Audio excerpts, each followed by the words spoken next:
Friends, welcome to my channel Tansuman Classes, and I am Suman ma'am here to teach you chapter number 3, Parliament and the Making of Law. यानी संसद और जो कानून बनाए जाते हैं वो किस तरीके से बनाए जाते हैं. So before we read this chapter, we must know about the democracy. Democratic country जो है, लोकतांत्रिक जो सरकार होती है, उसमें क्या लोगों के द्वारा लोगों के लिए चुनी गई सरकार होती है. उसमें लोगों का सहयोग लिया जाता है. लोगों के द्वारा निर्वाचित जो सरकार होती है वो फिर जाके पार्लियामेंट में बैठती है और फिर पार्लियामेंट में वो लॉ बनाती है. तो बहुत सिंपल लैंग्वेज में ये है. तो before we start, please like and subscribe my channel so you will get more videos. आपको आगे फ्यूचर में और अच्छे वीडियोज़ मिलते रहे. तो आपसे लाइक और सब्सक्राइब करना ना भूलिए. और अब जैसे ही चैप्टर शुरू करते हैं तो हमें ये पहले देखना होगा कि भारत जो है वो बहुत ज़्यादा जनसंख्या वाला देश है. फॉर एग्जाम्पल, अगर हम ये कहते हैं कि 130 करोड़ इसमें जनसंख्या है और 130 जो करोड़ पॉपुलेशन है आज के टाइम में वो चाइना से भी ज़्यादा है. तो चाइना से ज़्यादा जनसंख्या होने के बाद अगर हम ये बोलते हैं कि हमें हमारी सरकार चुननी है, तो भाई it is not possible for all to the people to make decision. यानी सारे लोग एक साथ एक ही सरकार को चुने, ये सारे लोग एक ही साथ इकट्ठा होके वो बोले कि मैं चुनाव लड़ूंगा, वो बोले मैं चुनाव लड़ूंगा, या मेरी सरकार बननी चाहिए, मेरी सरकार बननी चाहिए, ऐसा तो पॉसिबल नहीं है. तो क्या होता है कि हमें कुछ अपने रिप्रेजेंटेटिव्स जो होते हैं उनको इलेक्ट करना पड़ता है. अब ये रिप्रेजेंटेटिव क्या से होते हैं कि जो चुनाव में खड़ा होता है. हम अपने एक मुखिया को, हम अपने आम आदमी जो हम लोग हैं, भारतीय जो नागरिक हैं, उनमें से जिसको चुनाव लड़ना होता है वो किसी भी पार्टी प्रमुख या पार्टी दल जो होते हैं उनका सदस्य बनता है और फिर वो चुनाव लड़ता है, या इंडिविजुअल भी चुनाव लड़ता है. फिर क्या होता है बच्चे कि democracy is a form of government which stand for of the people, bye the people and for the people. यानी लोगों के लिए, लोगों के द्वारा चुनी गई सरकार बनाई जाती है. अब people are supreme in democracy. आपको पता है कि जो लोग हैं वो सुप्रीम पावर रखते हैं. क्यों रखते हैं? Because citizen of India gives approval to the government through election. यानी चुनाव जब होते हैं, उन चुनावों से सरकार बनती है. तो अप्रूवल कौन देता है? लोग देते हैं. कौन? जो इंडिया के सिटीजन हैं. अब people elect their representative in the parliament, और फिर जो रिप्रेजेंटेटिव हम चूज करते हैं वो जाते हैं पार्लियामेंट में. अब पार्लियामेंट जो है बेटा, इसमें भी क्या है, तो पार्लियामेंट ऑफ इंडिया जो संसद है is supreme law making institution. यानी जो पार्लियामेंट है वो सुप्रीम लॉ मेकिंग इंस्टीट्यूट होता है. It has 2 houses. वो कौन कौन से हैं? The Rajya Sabha and Lok Sabha. जो राज्यसभा है एक, और दूसरी कौन सी है? लोकसभा.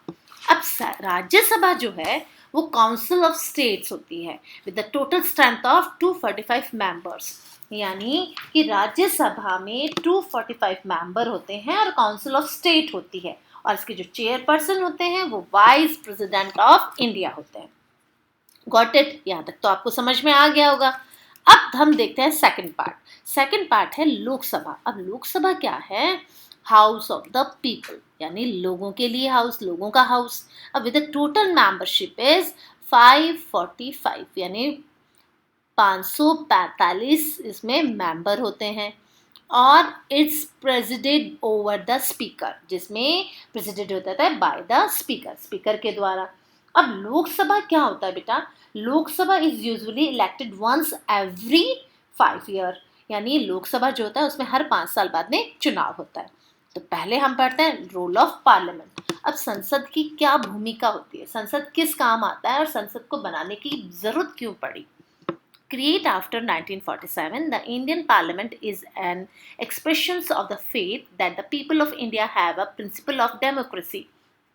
यानी भारतीय संसद जो लोकतंत्र के सिद्धांतों में भारतीय जनता की आस्था का प्रतीक होता है. यानी जिसमें हमारा विश्वास होता है. Faith that the people of India have the principle of democracy. These are the participation by the people in the decision making process and the government by consent.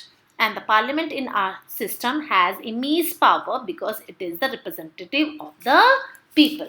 यानी अब हमें क्या है, निर्णय प्रक्रिया जो होती है, जो डिसीजन जब होता है, डिसीजन मेकिंग जब होता है, तो निर्णय प्रक्रिया में जनता की हिस्सेदारी और सहमति पर आधारित शासन होता है। यानी जनता ने क्या किया, जनता ने उसको अप्रूवल दिया है। और हमारी व्यवस्था में संसद के पास बहुत सारी महत्वपूर्ण शक्तियां होती हैं, पावर होती है, इमीज पावर होता है। बिकॉज ये क्या होता है, बिकॉज क्योंकि यह जनता का प्रतिनिधित्व करता है, रिप्रेजेंटेटिव ऑफ द पीपल, यानी जनता का प्रतिनिधित्व करता है, यानी जनता के सामने जनता के लिए काम होता है और जनता द्वारा ही चुनी जाती है। So the election to the parliament is are held in a similar manner as they are for the state legislature. और इसका जो लोकसभा के लिए भी उसी तरीके का चुनाव होता है जिस तरह राज्य विधानसभा के लिए चुनाव होते हैं। अब आम तौर पर अगर लोकसभा के हर 5 साल में चुनाव करवाए जाते हैं, जैसा कि आपको बहुत पहले से ही पता है कि the Lok Sabha is usually elected once every 5 year, हर 5 साल बाद लोकसभा के चुनाव होते हैं। The country is divided into a numerous constituencies as shown in the map on page number 41। जैसा कि पेज नंबर 41 में आपको अलग अलग कॉन्स्टिट्यूंसीज दी हुई हैं और हर एक कॉन्स्टिट्यूंसीज का क्या होता है, मेंबर जो मिनिस्टर होते हैं वो चुने जाते हैं। तो each of this constituencies elected 1 person to the parliament, और हर एक मेंबर जो होता है उस कॉन्स्टिट्यूंसीज का वो पार्लियामेंट के लिए जाता है, भेजा जाता है पार्लियामेंट में। And the candidates who contest election usually belong to the different political parties. यानी कि जैसा कि आपको पेज नंबर 41 में मैप में दिखाया हुआ है कि एक नक्शा दिखाया हुआ है, देश को बहुत सारे निर्वाचन क्षेत्रों में बांटा जाता है। जैसे कि हमारे जो हम जिस एरिया में रहते हैं, है ना, उसको कॉलोनियाँ होती हैं, अलग अलग अलग कॉलोनियाँ होती हैं। वो क्यों? क्योंकि उनको पहचानना आसान होता है। ठीक उसी तरीके से इंडिया में बहुत सारी कॉन्स्टिट्यूंसीज को बांटा जाता है। अब चुनाव लड़ने वाले उम्मीदवार आमतौर पर विभिन्न राजनीतिक दलों से होते हैं। यानी जो इलेक्शन में जो खड़े होते हैं वो पॉलिटिकल पार्टीज अलग अलग हो सकती है उनकी, ठीक है, वो तो बात समझ में आती है क्योंकि सारे अलग अलग पार्टियां होती। कैसे? जैसे भारतीय जनता पार्टी है, भाजपा है, कांग्रेस है, आम आदमी पार्टी है ना। Once elected, these candidates become member of parliament, और जैसे ही ये कॉन्स्टिट्यूंसी से चुने जाते हैं इनको मेंबर ऑफ पार्लियामेंट कहा जाता है और या एमपी कहा जाता है शॉर्ट फॉर्म में। So the MP together make up the parliament, और ये जो एमपी होते हैं, मेंबर ऑफ पार्लियामेंट होते हैं, ये क्या करते हैं, मिलकर पार्लियामेंट का बनाते हैं। यानी सांसद जो पार्लियामेंट में जो बैठते हैं, एमपीज जो बैठते हैं, सांसद, ये मिलकर पार्लियामेंट का गठन करते हैं। अब संसद once election to the parliament have taken place, the parliament needs to perform the following function. अब एक बार संसद के चुनाव हो जाने के बाद संसद को बहुत सारे काम करने पड़ते हैं, ठीक है। अब आपको एक सिंपल लैंग्वेज में बताती हूँ। अगर आपका एक स्कूल है, मान लीजिए स्कूल जिसमें आप पढ़ते हैं, तो अब सारे बच्चे तो स्कूल के हेड मॉनिटर या हेड बॉय हेड गर्ल नहीं बन सकते ना। तो उसमें हम लोग क्या करते हैं कि हर क्लासेस से वोटिंग करवाते हैं, ठीक है। तो हर क्लास में पहले वोटिंग होती थी, तो वो वोटिंग में क्या चुनेगा, पहले वो चुनेंगे किसे, वो चुनेंगे मॉनिटर को, ठीक है। आना, ठीक है, मॉनिटर को चुन लिया। हर क्लास से एक एक मॉनिटर आएगा, ठीक है। अब उन मॉनिटर्स को अगर हम बोलते हैं कि चलो आप हेड बॉय और हेड गर्ल को चुनो, ठीक है, तो अब वो सारे मॉनिटर किसको चुनेंगे, हेड बॉय और हेड गर्ल को, ठीक है। तो अब जो भी कोई काम होगा स्कूल में, तो हमें अगर कोई दिक्कत है या हमें कोई लॉ बनाना है स्कूल में, तो हम क्या करेंगे, हम पहले मॉनिटर से बात करेंगे, और मॉनिटर किससे बात करेगा, हेड बॉय और हेड गर्ल से, और फिर हेड बॉय और हेड गर्ल किसे बोलेंगे, डायरेक्टर या प्रिंसिपल मैम से, करते हैं ना।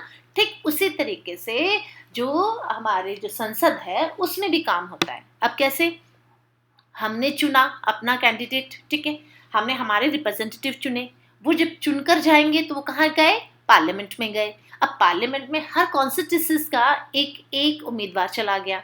अब वहाँ पे जो हमारी समस्याएं हैं वो वहाँ जाके उनको अवगत कराएंगे, और लॉ मेकिंग यानी वहाँ पे जाके कानून बनेगा और फिर वो पारित किया जाएगा, ठीक है।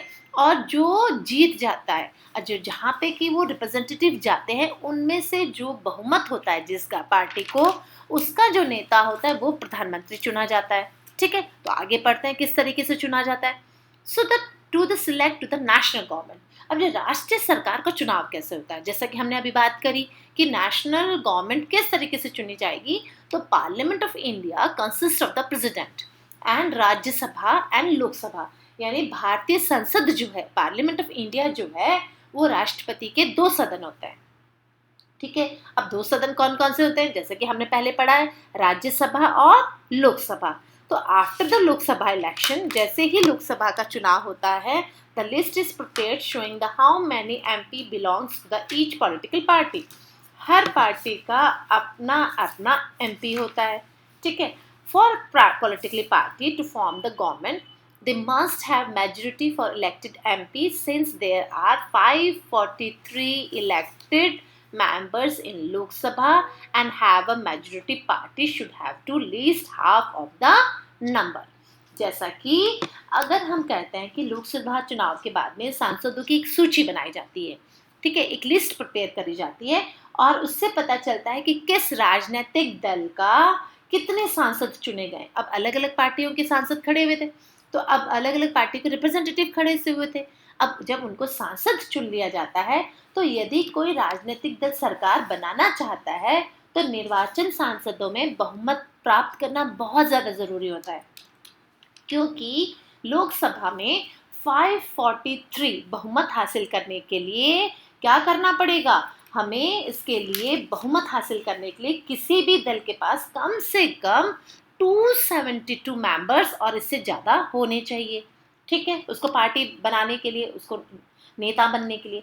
अब संसद में बहुमत प्राप्त करने के लिए गठबंधन का अंग नहीं होने वाले सभी राजनीतिक दल विपक्षी दल कहलाएंगे, यानी जिसको गवर्नमेंट बनानी है उसके पास 272 से ज़्यादा होना चाहिए, और अगर बाय चांस अगर ये 272 से कम होता है तो वो अपोजिशन पार्टी कहलाएगी, यानी वो कौन सी पार्टी कहलाएगी, विपक्षी दल पार्टी कहलाएगी।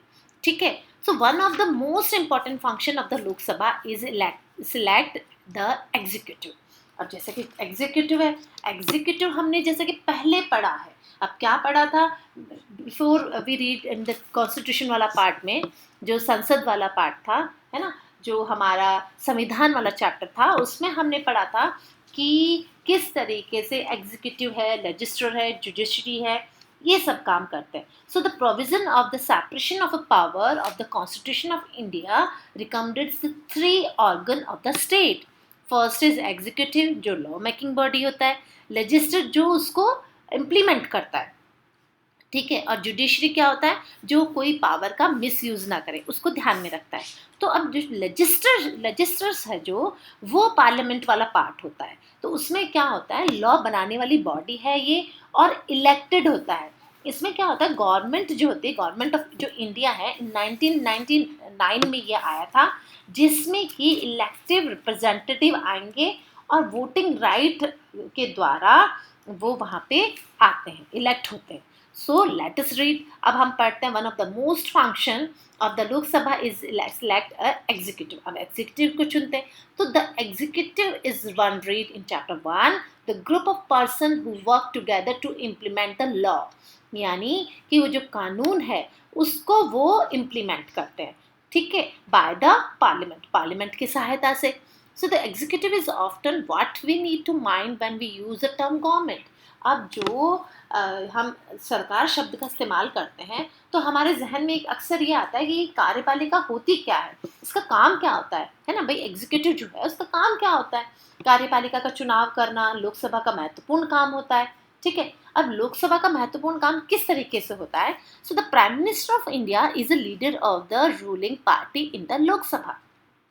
देखिए, भारत का जो प्रधानमंत्री बनता है वो सभा में सत्ताधारी दल का मुखिया होता है, यानी जो पार्टी ने ज़्यादा हासिल करें, मेंबर्स जिनके पास ज़्यादा हैं, वो पार्टी जब रूलिंग में आती है तो उनका जो हेड होता है वो प्राइम मिनिस्टर कहलाता है। From the MP who belong to her party, the prime minister selects minister। Prime minister select करेगा किसको, अब भाई काम भी तो करना है ना सरकार को, तो work with her the implement decision, यानी कि मंत्रियों का चुनाव करता है और जो प्रधानमंत्री के साथ मिलकर फैसलों को लागू कर सके। And these ministers then take charge of different areas of government functioning like health, education and finance. और इनका काम क्या होता है? इनका काम होता है स्वास्थ्य से संबंधित, शिक्षा से संबंधित, वित्त से संबंधित और भी बहुत सारे काम। So oftentimes in the recent past, it has been difficult for a single political party to get the majority that they required to form the government. यानी हाल में कई सालों में काफी बार एक ऐसे राजनीतिक दल को बहुमत नहीं मिल पाया है, so then they join together with different political parties who are interested in similar concerns to form what is known as the coalition government, यानी जो साझा मुद्दों पर काम कर सके, गठबंधन की सरकार बना सके। काफी समय से एक राजनीतिक दल को बहुमत नहीं मिल पाया है। Look at the picture, These are the two buildings of the Central Secretariat, यानी आपको यहाँ पे नीचे दो फोटो दी हुई है। केंद्रीय सचिवालय, सेंट्रल सेक्रेटरी यानी केंद्रीय सचिवालय। अब south block and north block was built during 1930, जो कि 1930 में साउथ ब्लॉक और नॉर्थ ब्लॉक जो है वो बनाया गया था। अब इसका निर्माण कब हुआ था, ये कब बनाए गए थे? 1930 में ये बनाए गए थे। So the photo is in the left is the south block which houses of prime minister office, जिसको कि पीएमओ के नाम से जानते हैं। यानी यहाँ पे साउथ ब्लॉक का जो चित्र दे रखा है उसमें प्रधानमंत्री कार्यालय है, रक्षा मंत्रालय है, डिफेंस मिनिस्ट्री और मिनिस्ट्री ऑफ एक्सटर्नल अफेयर यानी विदेश मंत्रालय के दफ्तर है। ठीक है, अब नॉर्थ ब्लॉक में अगर आप देखते हैं तो is the photo on the right, this is the ministry of finance and ministry of home affairs. The other ministries of the union government are located in various buildings in New Delhi. और जैसा कि दाईं और north block है, जिस वित्त मंत्रालय और गृह मंत्रालय स्थित है, केंद्र सरकार के अन्य मंत्रालय नई दिल्ली के विभिन्न इमारतों में स्थित है। तो द राज्यसभा, अब आप ये देखिए, Rajya Sabha functionally primarily as the representative of the state of India in the parliament.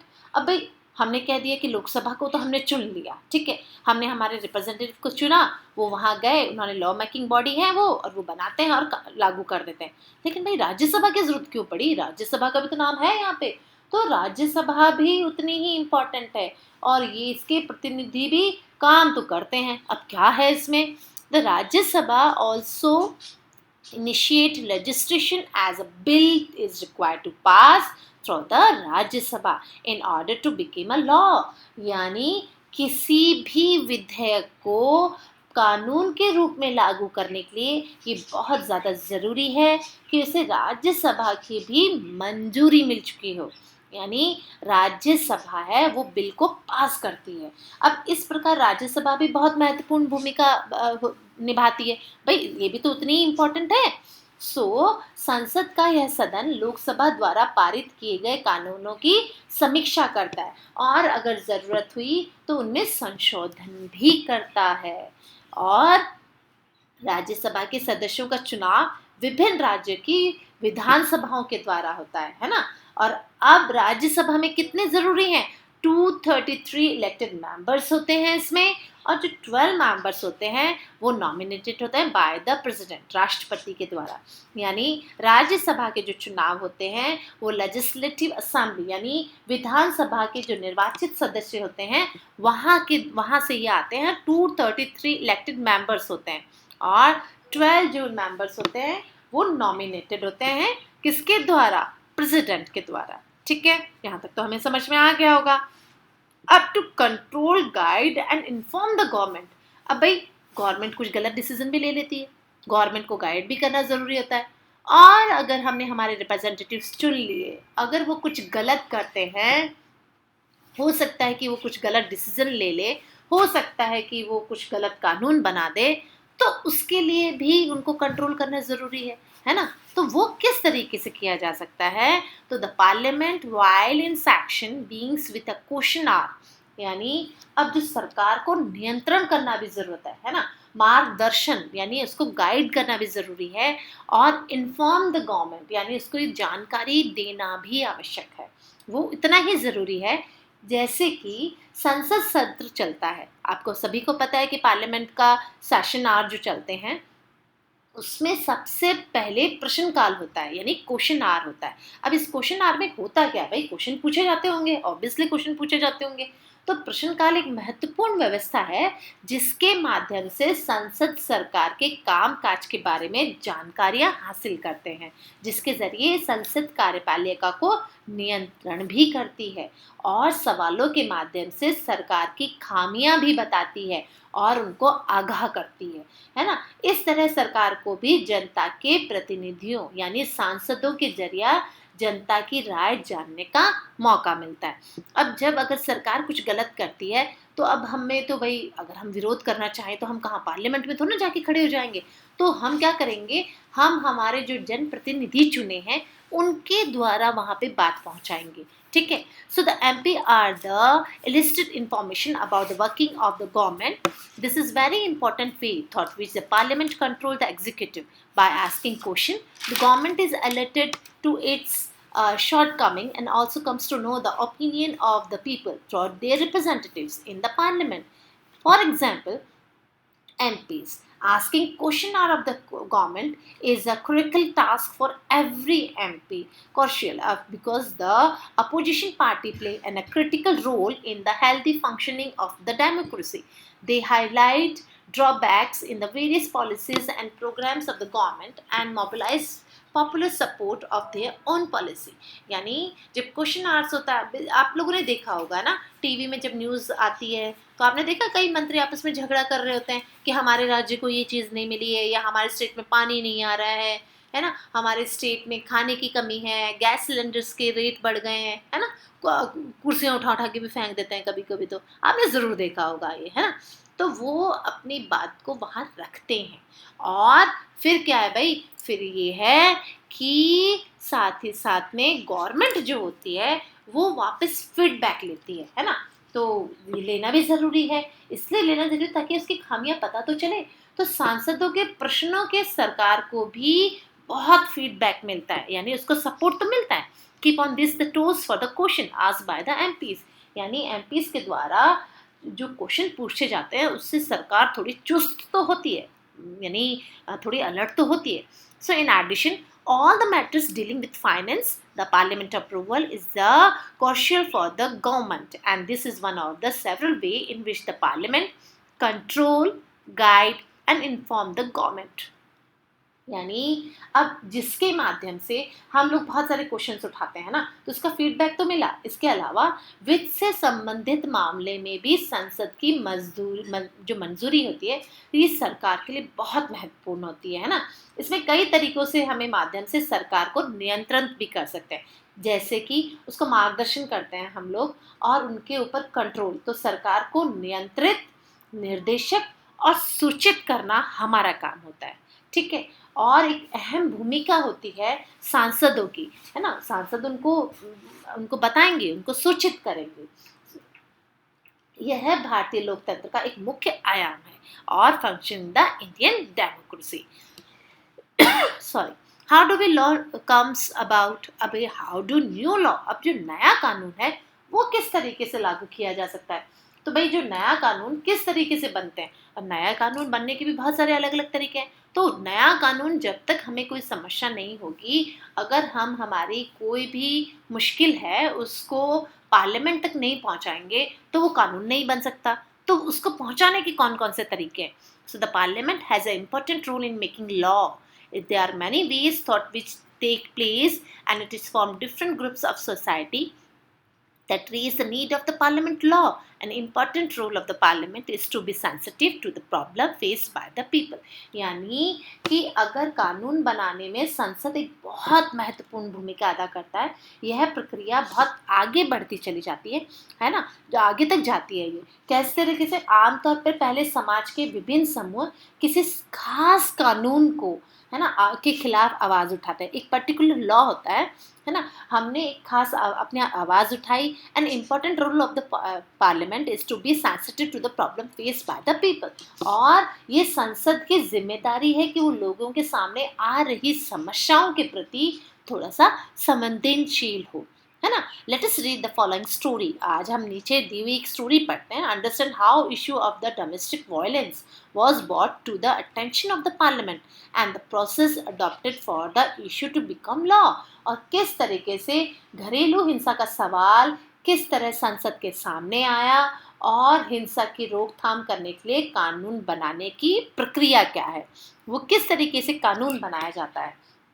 अब आप ये देखिए कि अगर एक परिवार में कोई पुरुष और कोई सदस्य है, look at this, domestic violence generally refers to the injury of harm or threat of the injury or harm of caused by an adult male, usually the husband, against his wife. Injury may be caused by the physically beating of the woman or the emotionally abusing her. Abuse of the women can be also include verbal, sexual and economic abuse. The Protection of the Woman from Domestic Violence Act 2005 extends the understanding of the term domestic to include all women who live or have lived together in a shared household with a male member who is participating the violence। यानी कि जब परिवार का कोई भी पुरुष सदस्य जो है घर की किसी औरत के साथ मारपीट करता है, अगर अगर इंजरी करता है, किसी से नुकसान करता है उसके, तो उसे चोट पहुंचाता है, मारपीट करता है, चोट की धमकी देता है, तो ये घरेलू हिंसा कहा जाएगा। औरत को अगर ये नुकसान शारीरिक मारपीट या भावात्मक शोषण के रूप में पहुंचाना चाहता है या पहुंचा सकता है, तो ये शोषण मौखिक शोषण कहलाएगा।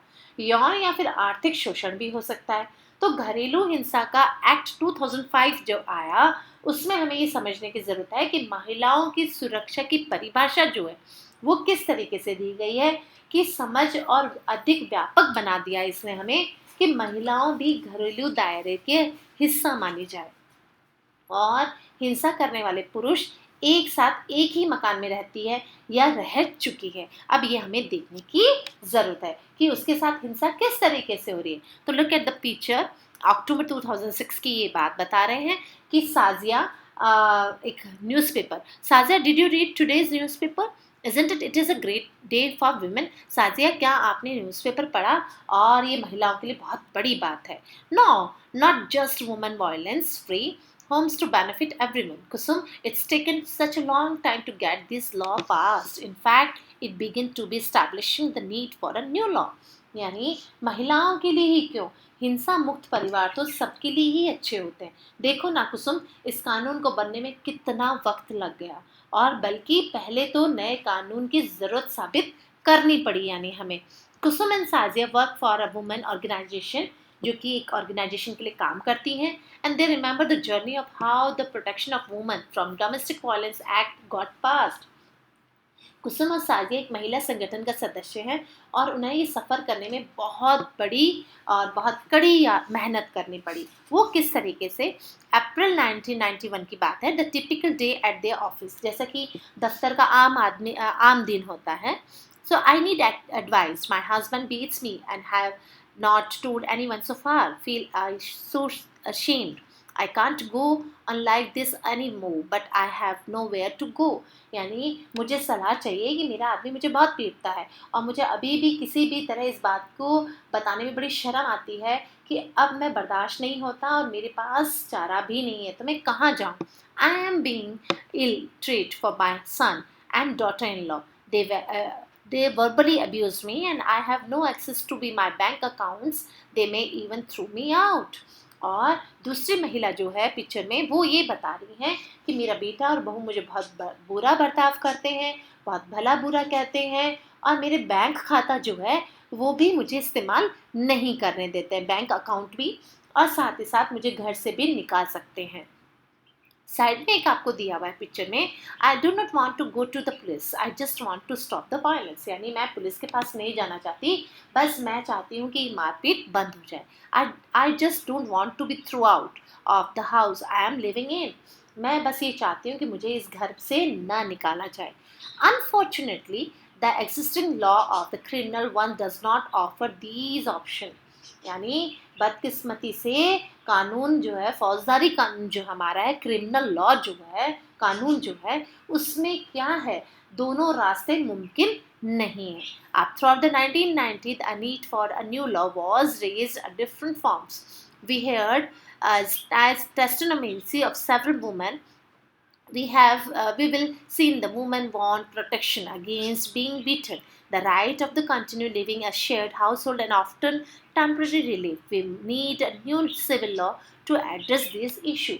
यानी कि हमें कई महिलाओं की आप बीती सुनी है, हमने ये देखा है कि महिलाओं को साथ मारपीट होती है, उनको बचाव चाहती हैं, वे अपने मकान में रहना चाहती हैं और कई बार तो सिर्फ थोड़ी सी राहत के लिए सरकार दे देती है, लेकिन ये नागरिक कानून बनना चाहिए इसके लिए.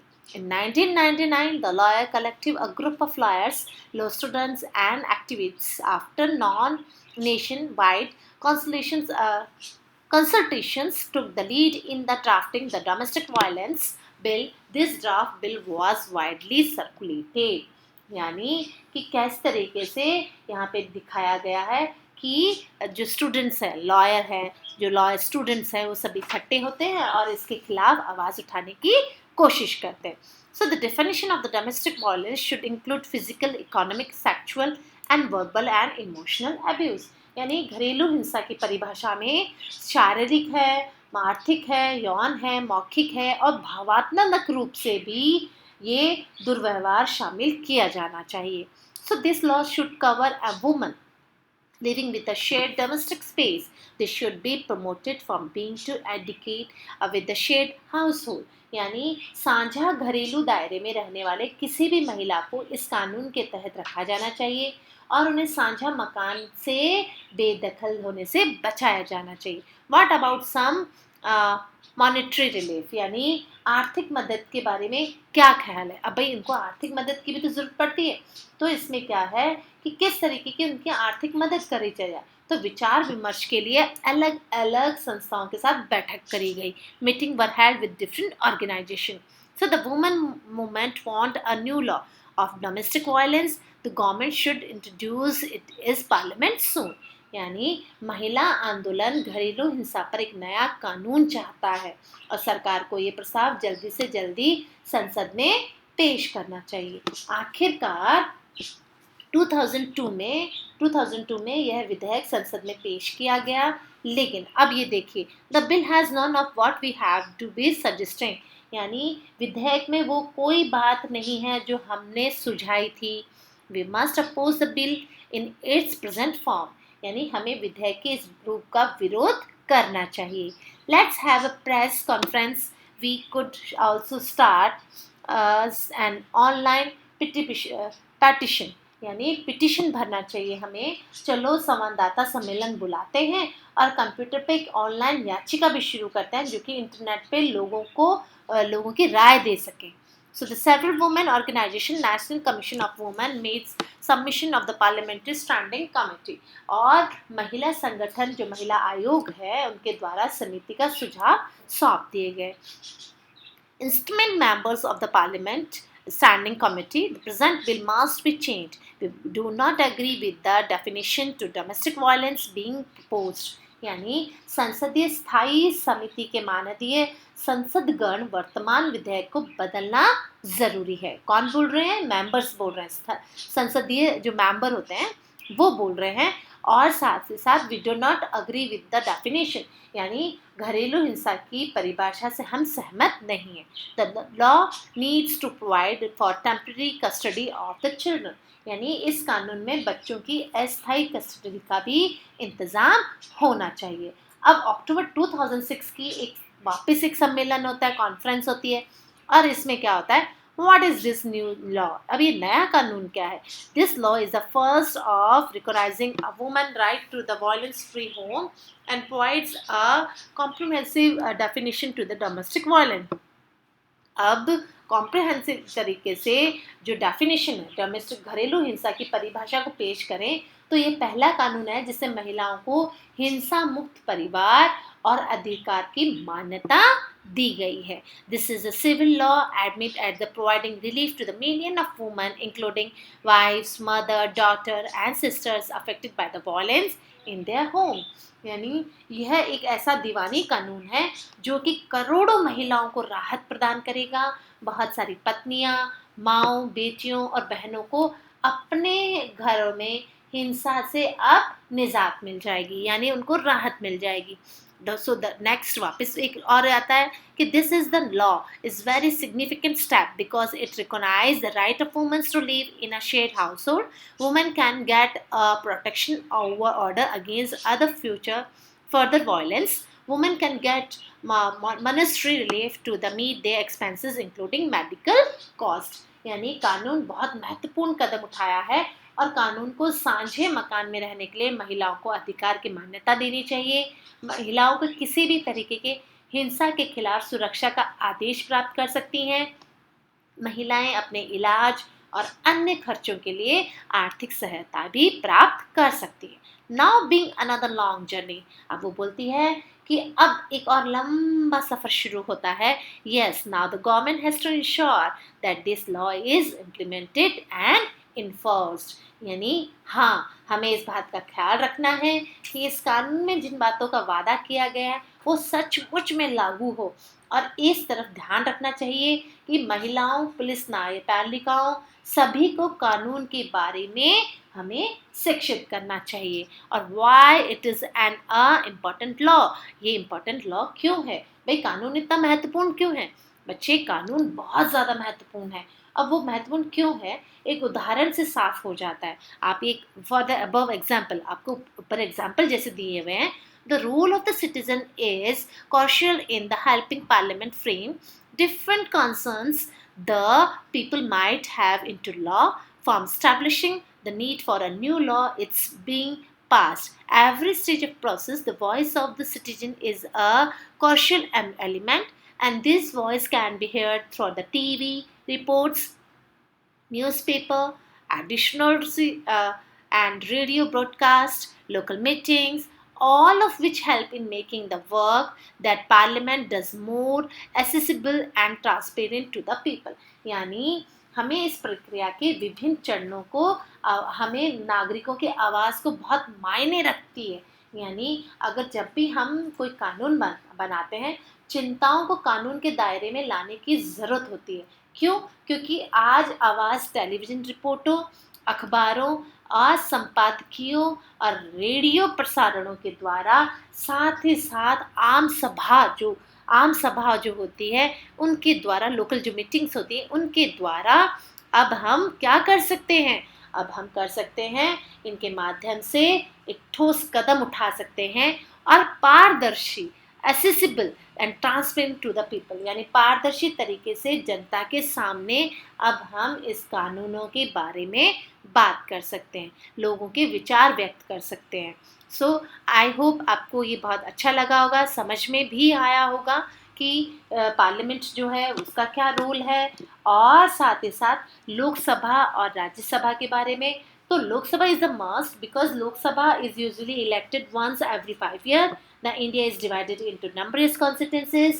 Each of these constituencies elects one person to the parliament, and elected representatives to the parliament is known as a member of parliament. So I hope, thank you, आपको समझ में आया होगा.